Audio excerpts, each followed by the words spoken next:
Nous allons commencer par venir effectuer les pinces. Pour cela, je vérifie que les pinces sont correctement reportées sur l'envers de mon tissu. Puis ensuite, je vais venir replier mon tissu endroit sur endroit en venant vérifier que les deux traits de la pince se superposent. Je vais ensuite épingler ma pince. Pour cela, je vais venir planter l'aiguille au niveau du trait de la pince en vérifiant bien que l'épingle ressort exactement sur le trait de l'autre côté. Cette méthode me permet de garantir que ma pince sera correctement piquée.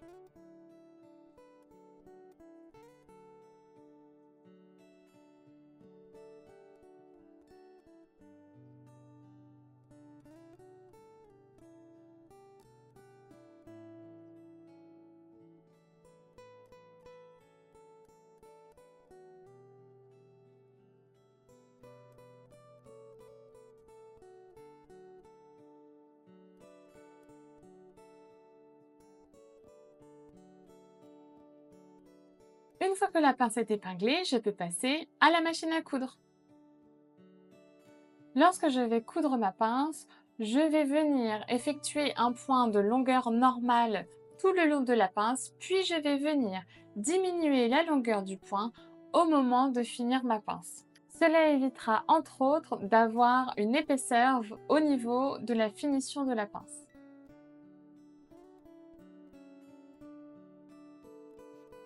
Lorsque j'ai fini de coudre la pince, je vais venir laisser les fils dépasser. Je n'effectue pas de point arrière pour finir ma couture.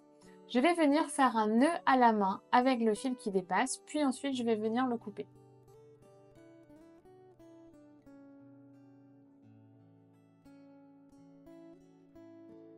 Une fois que j'ai fini ma couture, je vais venir repasser vers le bas le contenu de mes pinces et je vais surjeter les côtés.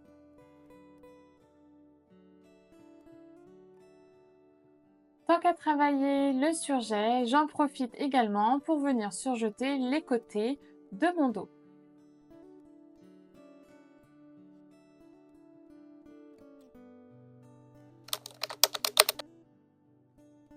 Je vais maintenant venir préparer les passants.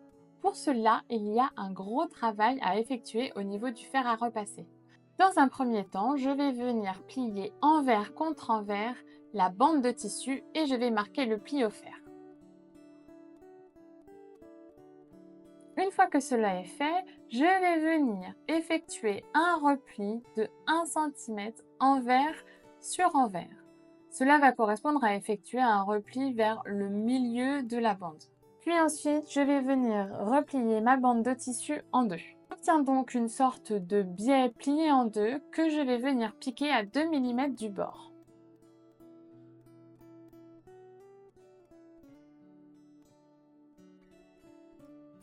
Une fois que cela est fait, je vais venir graduer tous les 3 cm ma bande de tissu afin de venir créer mes passants.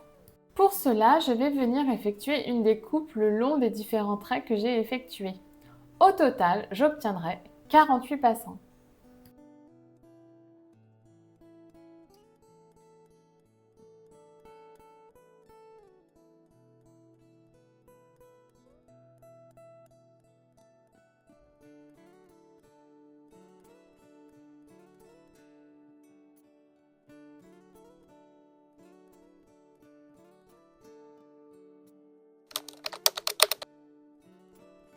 Je vais maintenant venir réaliser les bretelles.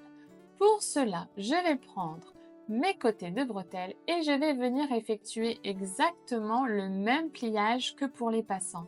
C'est-à-dire que je vais commencer par effectuer un repli envers contre envers, puis un second repli de 1 cm vers le centre et enfin je vais plier en deux cette bande de tissu.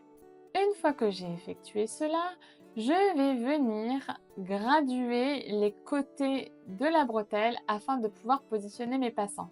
Pour cela, je vais commencer par prendre le centre de la longueur, puis je vais ensuite venir effectuer une graduation de 0,5 mm de chaque côté du centre.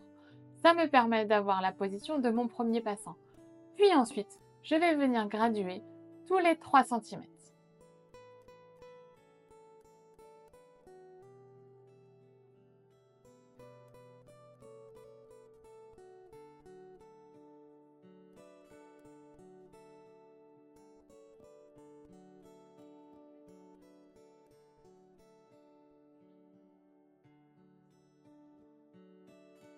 fois que cela est fait, je n'ai plus qu'à venir glisser, embuter les différents passants au niveau des graduations.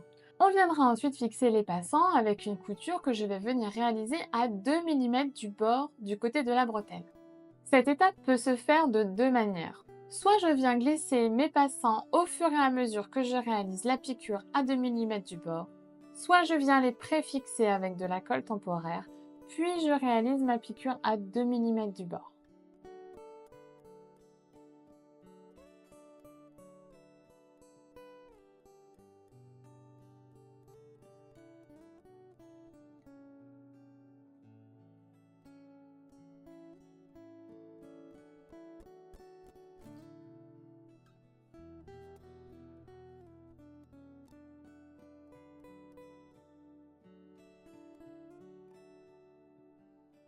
Une fois que les passants sont fixés sur le premier côté de la bretelle, je vais venir les fixer sur le second côté.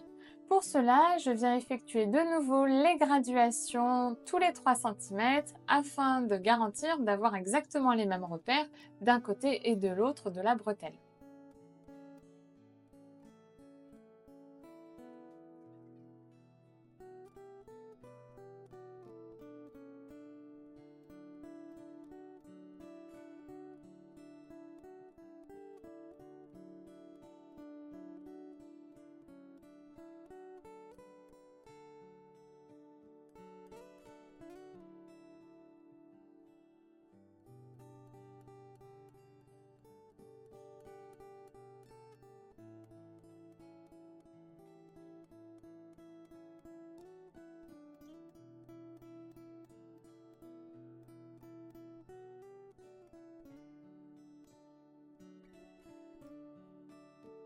Maintenant que mes bretelles sont réalisées, je vais venir les préfixer sur mon top.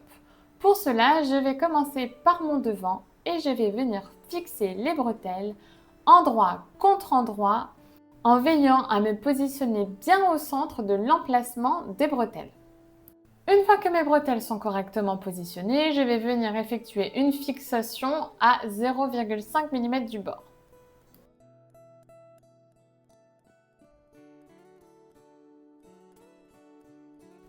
Je vais maintenant venir positionner les bretelles sur la partie dos. Pour cela, j'ai des repères qui me permettent de savoir l'emplacement exact de mes bretelles. Je viens ensuite vérifier que ma pièce d'eau est bien endroit vers le haut, puis je vais venir positionner le devant endroit contre endroit avec cette pièce d'eau. Je vais ensuite positionner les bretelles au niveau des emplacements réservés et je vais venir fixer le tout avec une piqûre réalisée à 0,5 mm du bord.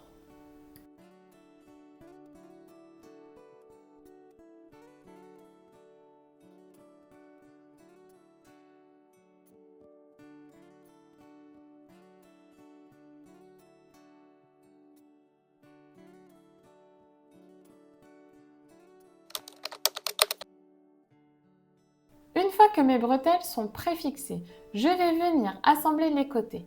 Pour cela, je viens positionner le dos et le devant endroit contre endroit en veillant à bien faire correspondre le bas du vêtement dos avec le bas du vêtement devant.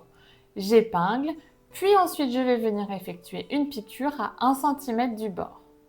Enfin, une fois mes coutures de côté réalisées, je vais venir écarter les coutures et aplatir ma couture au fer.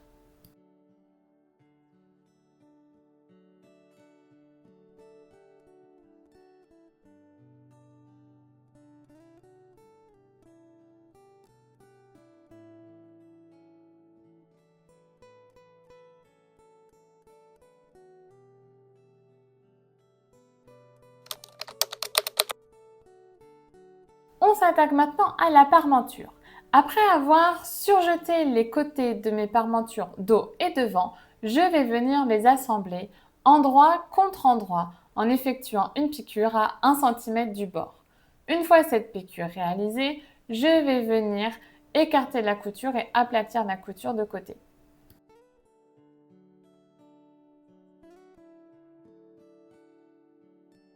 Enfin, après avoir réalisé tout ça, je vais venir surjeter le bas de ma parmenture.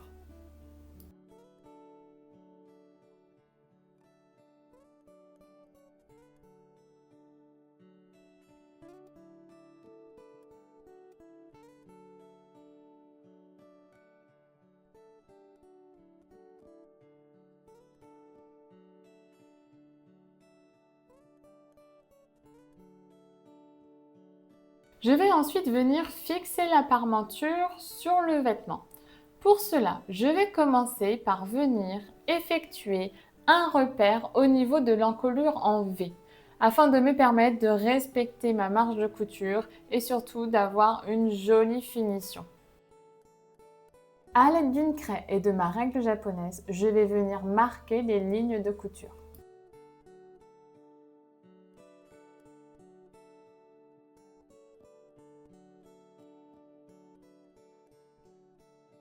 Je vais ensuite venir épingler endroit contre endroit ma parmenture avec mon vêtement en veillant à bien faire correspondre la forme de l'encolure du vêtement avec la forme de l'encolure de la parmenture.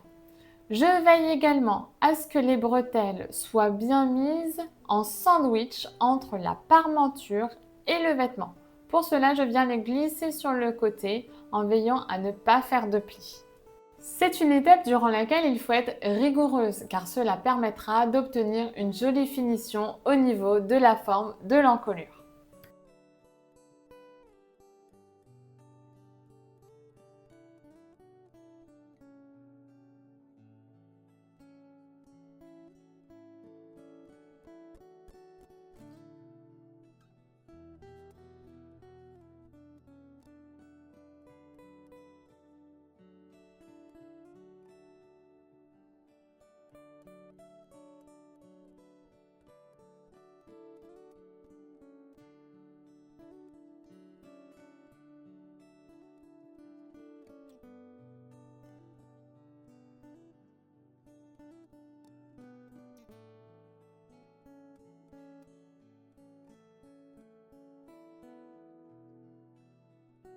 Une fois que l'intégralité de ma parmenture est épinglée, je viens effectuer une piqûre à 1 cm du bord.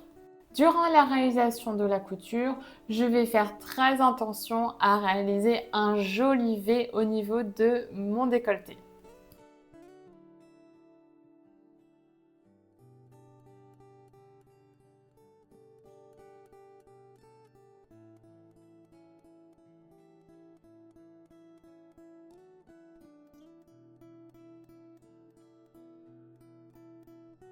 Avant de retourner ma parmenture, je vais venir dégarnir les angles pour avoir de jolies finitions au niveau des bretelles et je vais également venir marquer le V en effectuant une découpe qui va venir au plus proche de la couture.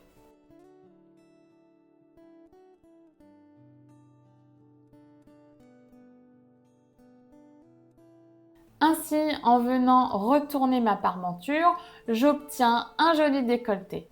Il ne me restera plus qu'à venir repasser ma parmenture vers l'intérieur pour bien marquer la couture.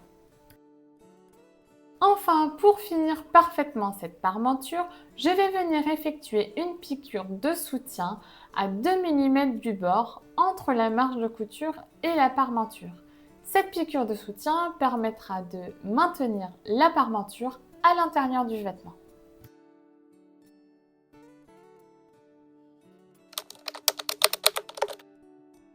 Nous allons maintenant passer à la réalisation des empiècements du bas.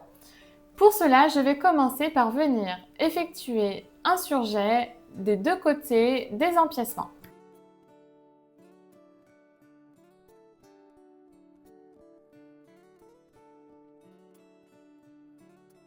Je vais venir ensuite épingler les empiècements devant, endroit contre endroit avec les empiècements dos. Puis je vais venir effectuer une piqûre à 1 cm du bord. Ainsi, j'obtiendrai 2 cercles d'empiècement.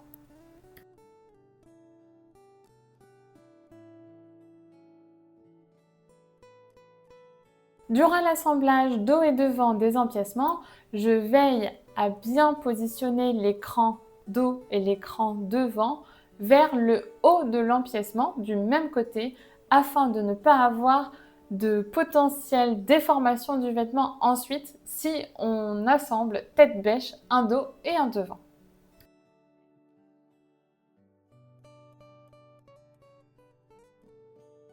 Je vais ensuite venir assembler les 2 cercles d'empiècement ensemble. Pour cela, je veille à bien positionner l'écran sur le haut. Ça va correspondre au haut de mon empiècement, puis je vais positionner les deux cercles endroit contre endroit. Je vais ensuite venir faire une piqûre à 1 cm du bord sur le bas de l'empiècement. Cela correspondra à la position de mon ourlet.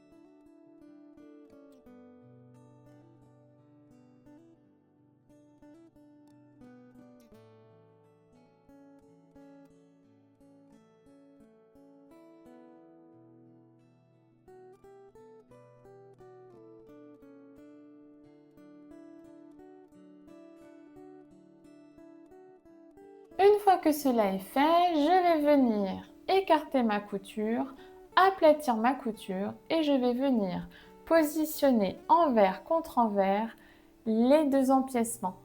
Cela me permet de marquer l'ourlet de mon bas de vêtement.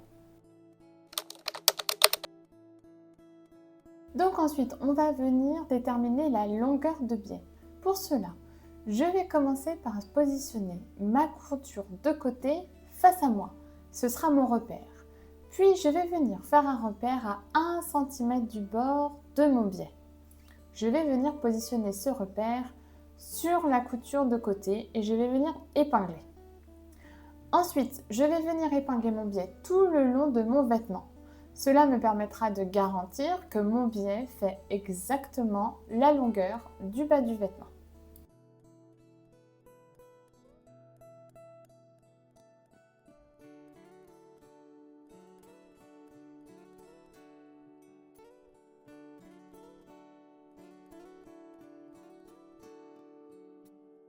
Une fois que j'ai fait le tour du vêtement avec mon biais, je vais venir faire une marque au niveau de la couture et je vais venir découper le biais 1 cm après cette marque. Cela me permet donc d'avoir le biais de la bonne longueur.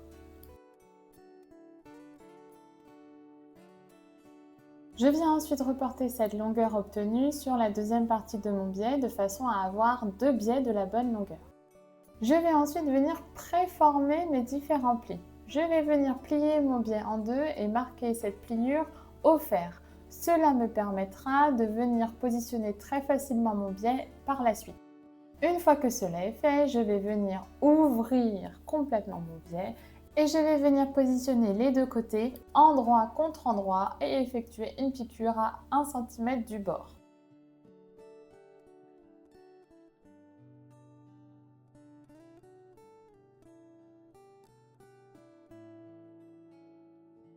Une fois que cela est fait, je vais venir ouvrir complètement mon biais. Puis, je vais venir positionner la couture de côté face à moi. Ça va me servir de repère. Je vais commencer par venir faire une graduation à 0,5 cm de part et d'autre de cette couture. Cela va être l'emplacement de mon premier passant.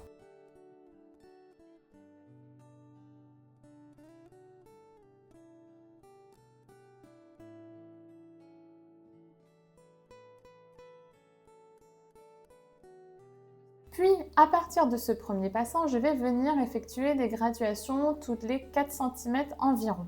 En fonction de la taille que vous avez choisie, l'espace entre deux passants va être légèrement différent. Vous pouvez retrouver toutes les informations directement dans le livret.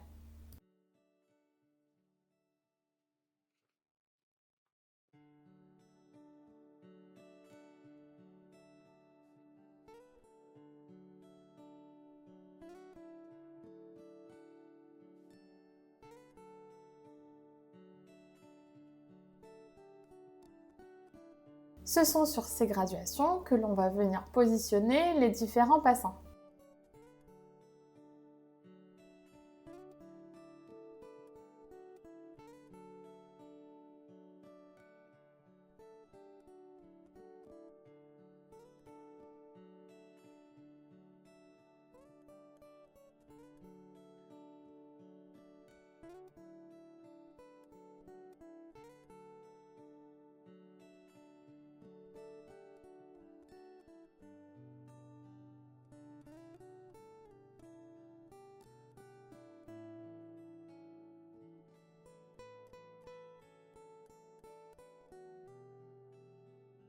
Une fois que tous mes passants sont correctement positionnés, je vais venir faire une piqûre à 0,5 cm du bord.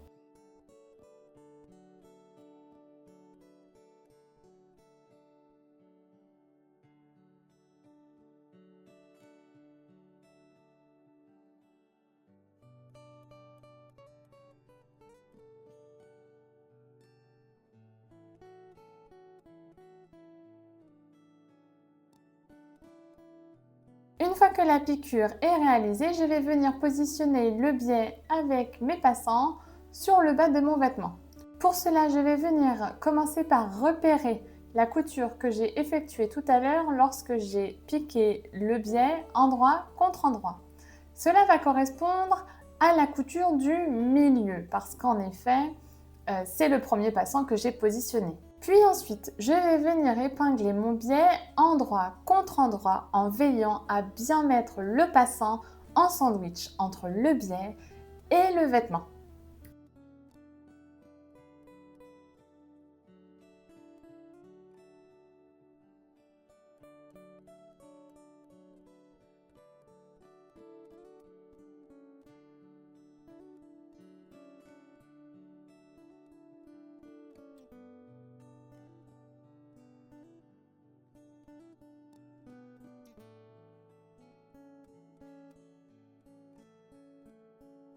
Une fois que mon biais est correctement épinglé sur le bas de mon vêtement, je viens réaliser une piqûre à 0,7 cm du bord.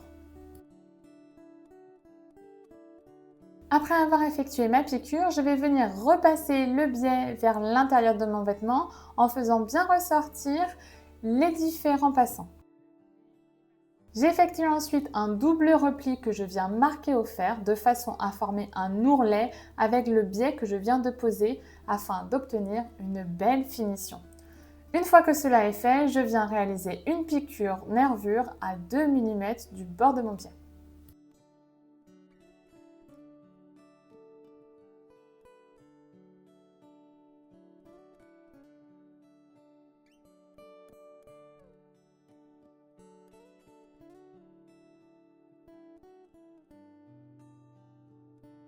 Je vais maintenant venir fixer l'empiècement sur les passants. Pour cela, je vais venir positionner mon empiècement endroit contre endroit avec mon vêtement. Dans un premier temps, je vais venir ouvrir mon empiècement afin de coudre un seul côté. Puis je vais venir glisser mon vêtement dans mon empiècement endroit contre endroit. Je veille à ce que les passants soient bien bord à bord avec l'empiècement. Lors de cette étape, je vais veiller à faire correspondre les côtés de mon empiècement avec les côtés de mon vêtement.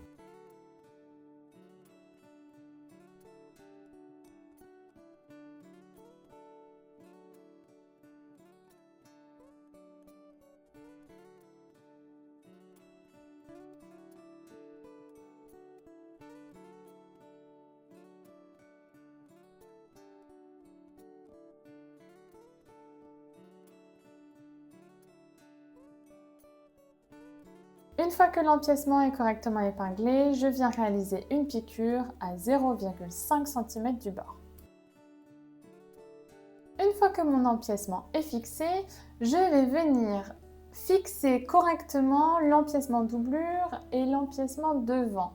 Donc pour cela, je mets des épingles pour sécuriser le fait que les deux pièces d'empiècement se superposent correctement. Une fois que cela est fait, je vais venir mettre mon vêtement sur l'envers et je vais venir fixer le deuxième morceau de biais endroit contre endroit en ouvrant bien le biais.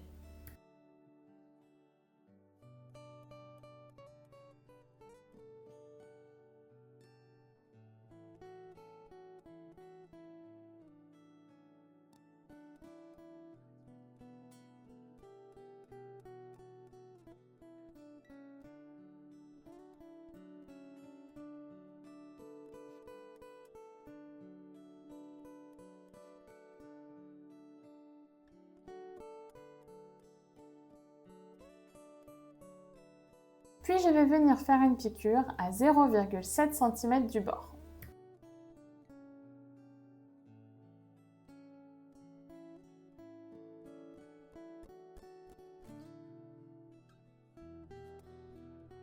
Une fois que cela est fait, je vais venir repasser mon biais vers l'intérieur du vêtement en effectuant un double repli comme j'ai fait pour la première partie du biais. Je veille, quand je fais mon double repli, à bien prendre en sandwich la doublure de l'empiècement. Une fois que j'ai correctement repassé mon biais, je vais venir effectuer une piqûre nervure à 2 mm du bord.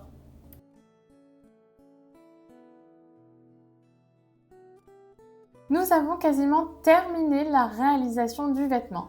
Je vais venir en dernière étape fixer avec un point à la main la parmenture dans le surplus de pince afin de garantir que la parmenture tienne bien à l'intérieur de mon vêtement.